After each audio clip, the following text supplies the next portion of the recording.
গত দুদিন ধরে আমি আমার কিছু ভিডিওতে কমেন্টগুলো পড়ছি। তার মধ্যে থেকে আমি মূলত ধরে নিয়েছিলাম এবং আমার ছেলেও আমাকে দেখিয়েছে যে 40% আমার ভিডিও দেখে লস অ্যাঞ্জেলসের বাঙালিরা, আমার লস অ্যাঞ্জেলসের এরিয়ায়। আর আমার ধারণা ছিল যে বাংলাদেশেও হয়তো দেখে না তেমন একটা, কিন্তু বাংলাদেশে তো আমি পাচ্ছি কমেন্ট আর খুব আননোনভাবে ফোন আসতেছে। তার চেয়ে বড় কথা, আমার একটা ভিডিওতে দেখি পেনসিলভেনিয়া থেকে একজন লিখেছে ইংলিশে, কমেন্ট করেছে যে watching from Pennsylvania, we love to hear from about your struggle and early days in America. আরেকজন লিখছে মিশিগান, লিলোনয়েস থেকে একজন লিখেছে যে আমার Hollywood is a image in your journey of Hollywood, we need to know. তারপরে আরেকজন Washington থেকে লিখেছেন যে how you manage to balance work and acting. Like আলহামদুলিল্লাহ, আমার তো এটা দেখে ভার্জিনিয়া থেকে একজন লিখেছে, কিন্তু আমার বিশ্বাস এটা সেকেন্ড জেনারেশন বাংলাদেশি আমেরিকান এগুলো লিখেছে, কারণ আমার তো ভিডিও তো বেশিরভাগই বাংলায়।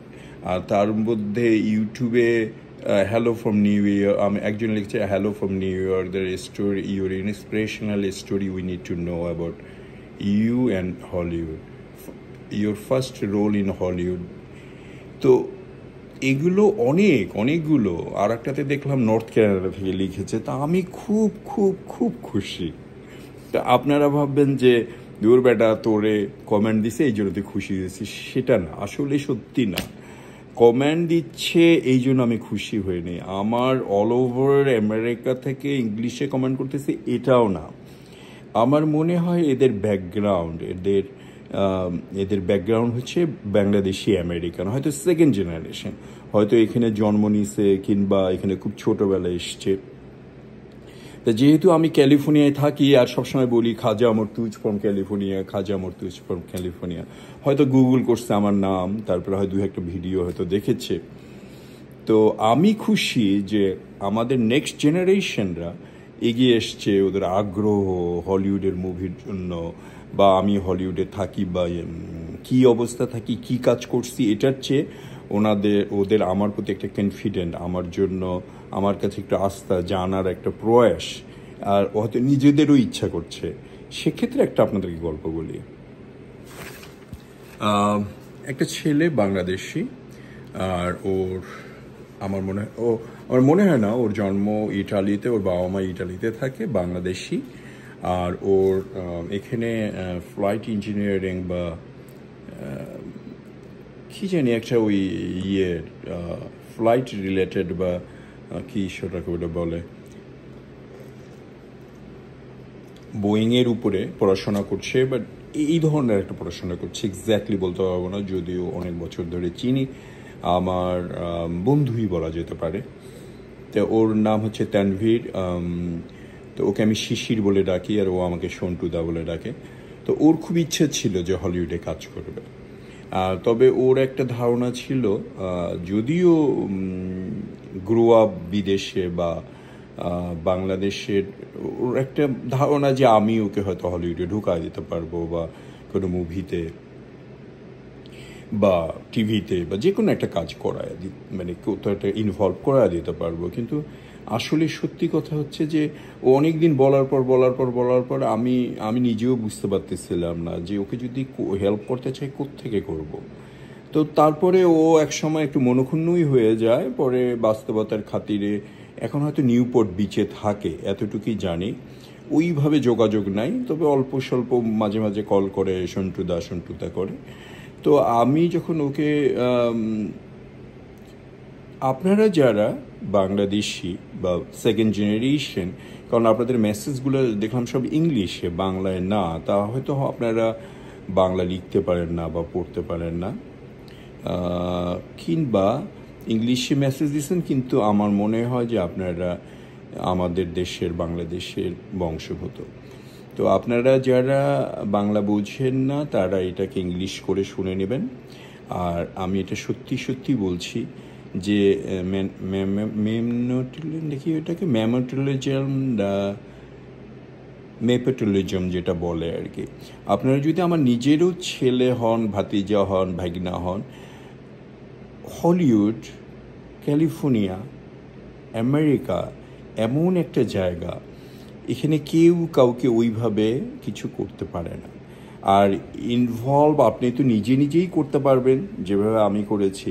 তবে আমার একটা দুর্বলতা ছিল যে আমি টম ক্রুজ হতে চেতাম, ছোট ছোট রোল করতাম না। বা আমার ব্যাপারটা বাদ দিয়ে যদি আপনাদের কথা বলি যে আপনারা কি করবেন, আপনারা ফটো তুলবেন, নিজেদের মধ্যে গ্রুমিং করবেন, পড়াশোনা করবেন, অ্যাক্টিংয়ের উপর পড়াশোনা করবেন। এখানে অনেক ছোট ছোট স্কুল আছে, আমিও পড়েছি, তবে আমি কোনো অ্যাক্টিং স্কুলে পড়িনি, ওটা অনেক এক্সপেন্সিভ ছিল। তারপরে আপনারা যারা অ্যাক্টিং করতে চান তারা যোগাযোগ করবেন হলিউডের সাথে। আমাকে বলে বা আমি আমার বর্তমান কি কতটুকু লিঙ্ক যোগাযোগ আছে বা কতটুকু কী আছে এটার চেয়ে আমি বলবো যে আমি কতটুকু কী কাজ করেছি এগুলোকে বাদ দিয়ে দেন, আপনারা নিজেরাই পারবেন। আর এমন একটা হলিউড কারো নিজস্ব প্রপার্টি না। আর আপনাকে আমি যোগাযোগ করে দিলেই যে আপনি টম ক্রুজ হয়ে যাবেন, জেনিফার লোপাজ হয়ে যাবেন, আমার মনে হয় মেয়েরাও কেউ দু একটা কমেন্ট করেছে, তা কিন্তু না। আপনার ডিপেন্ড করবে যে আপনার প্রতিভা কতটুক, আপনি কতটুক সিনসিয়ার। তো তাতে করে তার উপরে ভিত্তি করে আপনি নিশ্চয়ই এগিয়ে যেতে পারবেন, নিশ্চয়ই করতে পারবেন। আমি ফার্স্ট জেনারেশন, আমার আগে কেউ আমাদের ফ্যামিলির বা কেউ পরিচিত আমেরিকায় ছিল না।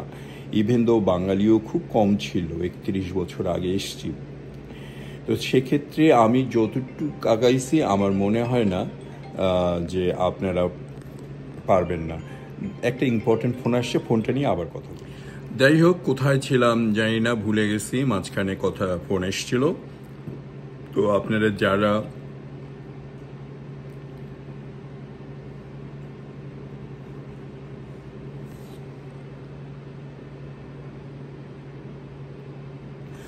যারা হলিউডে ইন্টারেস্টেড তারা ফটো তুলবেন, তুলে বিভিন্ন ধরনের এজেন্ট আছে ওদের সাথে যোগাযোগ করবেন।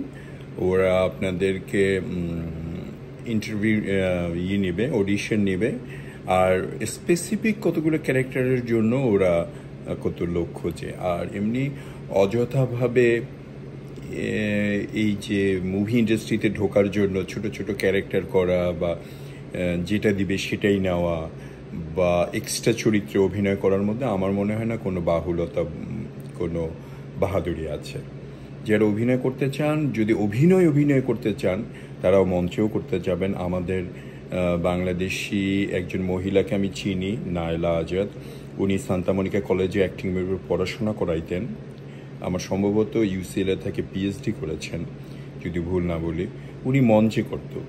অভিনয়ের ক্ষুধা যদি মেটাতে চান, মঞ্চে আপনি অভিনয় করতে চান, আর যদি আমার মতো বোকামি করেন যে টম ক্রুজ হব, তাহলে এটা ভুল হবে। আপনি যেটা সেটাই থাকতে হবে।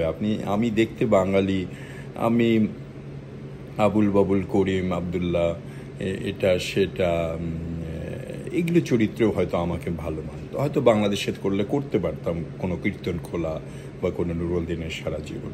যেহেতু আমেরিকায় থাকি, অভিনয়ের পিপাসাটা যদি মেটাতে চান তাহলে মঞ্চ ভালো, ইংলিশে করেন, বাংলায় করেন। আর আমার মধ্যে যেহেতু বাঙালিত্বটাই বেশি, বাংলাটাই বেশি, তাই আমি কোনোদিন ইংলিশ অত দূরে আগাতে পারিনি বা পারাতে চাইনি, বলতে হয় চাইনি। ইন এ সেন্স আমি কোনোটাতেই অত করিনি, কারণ আমার মধ্যে শো আপটা বেশি ছিল। মানে আমাকে ক্যামেরার সামনে আমাকে মেইন ক্যারেক্টার এরকম হতে হবে, এরকম একটা আমার মধ্যে দৈন্যতা বা কনফিডেন্ট বা ইচ্ছা বা আমার স্বপ্ন ছিল। সবচেয়ে বড় কথা, আমি বলবো না এটা ওভার কনফিডেন্ট বা বাজে কিছু। তো আপনারা যারা আমাকে মেসেজ দিচ্ছেন, ফোন করছেন, তাদেরকে বলবো